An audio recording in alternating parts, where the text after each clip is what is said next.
ये वीडियो विद्यार्थियों की परेशानियों को ध्यान में रखकर बनाई गई है। ये वीडियो आपके लिए बहुत उपयोगी है। कृपया इसे अंत तक जरूर देखें। यदि आप भी सेल्फ स्टडी करना चाहते हैं और आपको नहीं मालूम है कि सेल्फ स्टडी कैसे करते हैं, तो घबराने की कोई जरूरत नहीं है। आप बिल्कुल सही वीडियो देख रहे हैं। आज की इस वीडियो में आपको सेल्फ स्टडी से संबंधित सभी जानकारी मिल जाएगी और साथ ही साथ आपके मन में जितने भी सवाल है सेल्फ स्टडी को लेकर, उन सभी का जवाब आपको इस वीडियो में मिल जाएगा। तो हेलो दोस्तों, मेरा नाम है अमित और स्वागत है आपका आपके अपने चैनल सेल्फ टॉक पर। दोस्तों, सेल्फ स्टडी करने के लिए आपको कुछ नियमों का पालन करना होगा, जिनको हम पॉइंट के माध्यम से समझेंगे। नंबर 1, आप अपना लक्ष्य निर्धारित करें। सेल्फ स्टडी हो या आपकी जिंदगी हो, आपको अपना लक्ष्य जरूर निर्धारित करना चाहिए, क्योंकि बिना लक्ष्य के आपको मालूम कैसे चलेगा कि आपको किस विषय की तैयारी करनी है। जैसे आपको केदारनाथ घूमने जाना है, तो आपका लक्ष्य केदारनाथ कहलाएगा। यदि आपको मालूम ही नहीं है कि घूमने कहां जाना है, तो आप कभी घूम ही नहीं पाओगे और अपनी जिंदगी में खाली पीली भटकते रहोगे।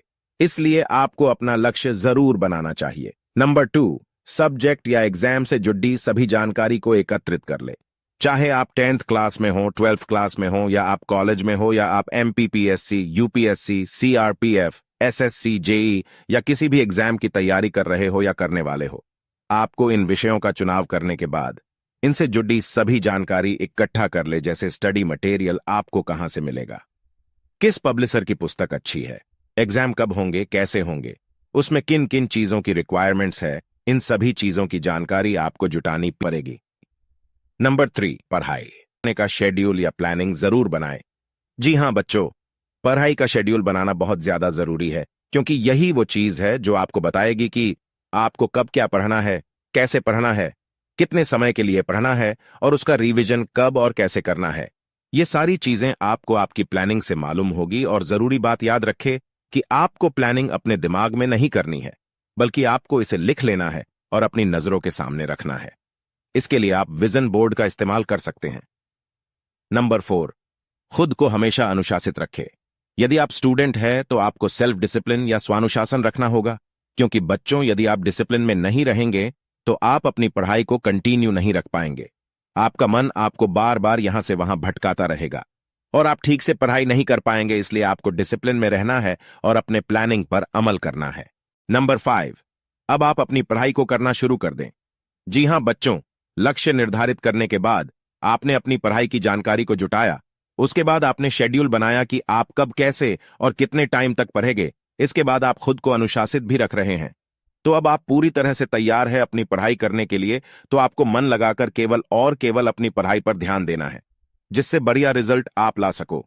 दोस्तों, अभी आपने जाना कि सेल्फ स्टडी कैसे करते हैं, मगर बहुत सारे बच्चों के दिमाग में अभी भी कई सवाल उठ रहे होंगे।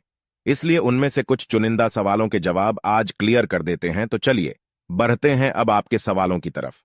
पहला सवाल, कितने बजे उठे और कितने घंटे पढ़ाई करें? यदि आप विद्यार्थी हैं, तो आपको सुबह 4 बजे से 6 बजे के बीच में उठ जाना चाहिए।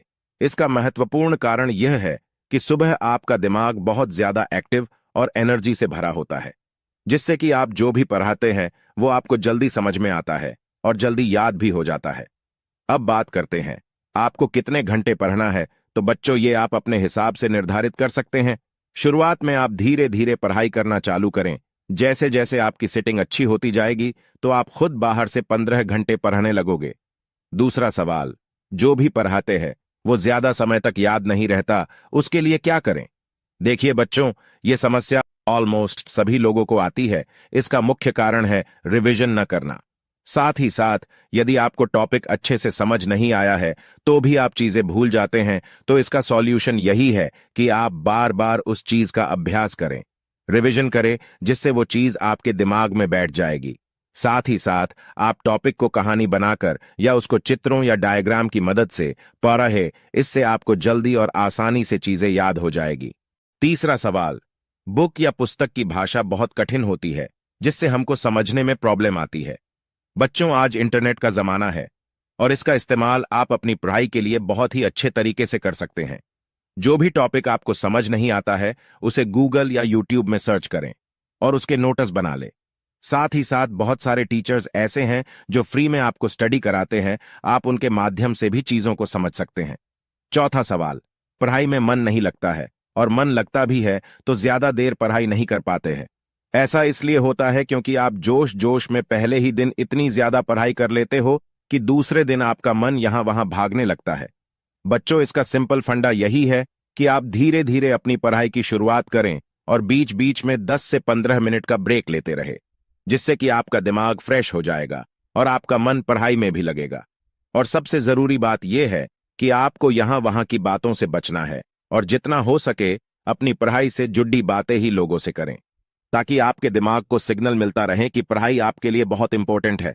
पांचवा सवाल, परीक्षा के समय पेपर देखकर घबरा जाते हैं और सब पढ़ा हुआ भूल जाते हैं। यह समस्या आत्मविश्वास से जुड़ी है।